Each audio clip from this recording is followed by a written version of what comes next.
Hello everyone, কেমন আছো সবাই? আশা করছি সকলেই ভালো আছো, সুস্থ আছো। আমিও কিন্তু বেশ ভালো আছি। আজ একটা ভিডিও নিয়ে আসলাম তোমাদের সামনে, যেটার মানে অদ্ভুত শান্তিপূর্ণ একটি অভিজ্ঞতার সাক্ষী হয়েছিলাম আমরা সবাই, আমাদের এলাকাবাসী। তো সেটাই তোমাদের সাথে শেয়ার করছি।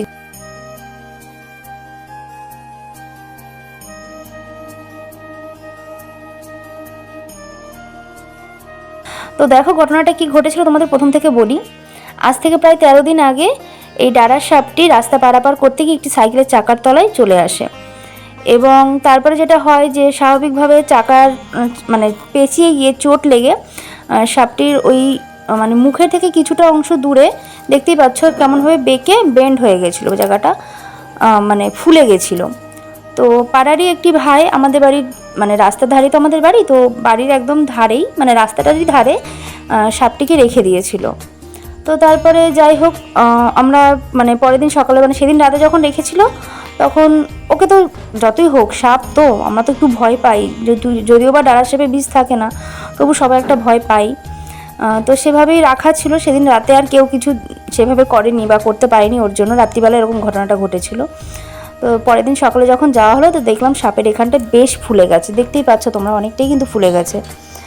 তো আর বেঁকেও গেছে পুরো। তো ও সাপটি ওখান থেকে আর নড়াচড়ার মতন কোনো ক্ষমতাই ছিল না। এরকম করে বেশ কিছুদিন যাওয়ার পরে গত 11ই এপ্রিলই বোধহয় নীল পুজোর দিন, মোট কথা সেদিন তারিখটা আমার ঠিক মনে নেই, 11ই এপ্রিলই হবে। সকালবেলা ঘুম ভেঙেছে আমার বাড়ির লোকের আওয়াজে, মানে বাড়িতে সবাই আওয়াজ করছিল। তো ঘুম থেকে উঠে দেখছি যে সাপটা আমাদের কাঁঠাল গাছের নিচে কোনোভাবে চলে এসেছে। হয়তো আস্তে আস্তে মানে পৌঁছে গেছে আমাদের কাঁঠাল গাছ পর্যন্ত। আমাদের বাড়ির যে কাঁঠাল গাছ আছে তার নিচে এসে গুটিয়ে রয়েছে। তো আমার হাজব্যান্ড বাড়ি ছিল না, কর্মসূত্রে উড়িষ্যা গেছিলো। তো সেখান থেকে আমি ওকে ফোনে বলেছিলাম এরকম ঘটনা, তো এরকম হয়েছে, একটা সাপের এরকম হয়ে রয়েছে, দেখে খারাপ লাগছে, নড়তে চড়তে পারছে না, আজকে দেখছি কাঁঠাল গাছে নিচে এসে রয়েছে। তো ও বলেছিল যে কোনোভাবে যদি চুন হলুদ দেওয়া যেত, মানে আমাদের যেমন মোচকা লাগলে কি হাড়ে চোট পেলে মানে চুন হলুদ দিই আমরা, তো সেটাই ওর মাথায় চলছিল। তাই ও বলেছিল যে হয়তো ঠিক হয়ে যাবে। কিন্তু ওই ব্যাপারটা এরকম হয়ে গেছিলো যে বিড়ালের গলায় ঘণ্টা কে বাঁধবে। তো স্বাভাবিকভাবে কেউই সাপটার সামনে যেতে ভয় পেত, মানে যেতে পারতো না, সবাই ভয় পেত। তো পাড়ার অনেক ভাইরা আছে যারা এসে ওর গায়ে জল দিয়ে যেত, যাতে এই প্রখর গরমে রোদের মধ্যে ও একটু সুস্থতা বোধ করে।